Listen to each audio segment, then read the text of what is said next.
মমতা বন্দ্যোপাধ্যায় বলেছিলেন পাহাড় আসছে, জঙ্গলমহলও আসছে, কিন্তু আদিবাসী সমাজের প্রতিনিধি কুর্মী সমাজ তারা লাগাতার একাধিক দাবি। এই রাজ্যে সরকার নেই বলে ট্রেন বাস সব বন্ধ হয়ে আছে। মমতা ব্যানার্জি ভোটের আগে নেগোসিয়েট করেছিলেন কুর্মী সমাজের সঙ্গে, সেই কারণে জঙ্গলমহলের অনেক সিট তিনি জিতেছেন। তিনি ওদের প্রতিশ্রুতি দিয়ে চিঠি পাঠিয়েছিলেন তাদের দাবি মেনে, আবার উল্টো দিকে জনজাতিদের চাপে সেই চিঠি প্রত্যাহারও করেছেন। এই সমস্ত সমস্যা তৈরি করার মূলে রাজ্যের মুখ্যমন্ত্রী, এবং তিনি ভোটে জেতার জন্য তার চুরির লাইসেন্স রিনিউয়াল করার জন্য এই কাজগুলো করেছেন।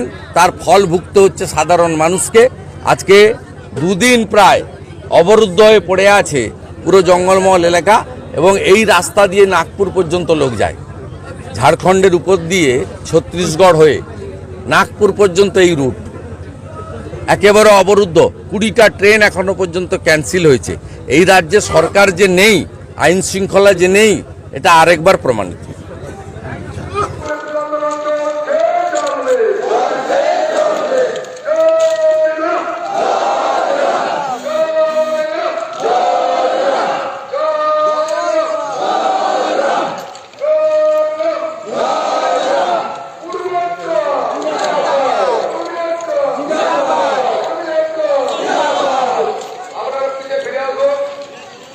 ঠিক আছে, সবার মত ফিরে যান।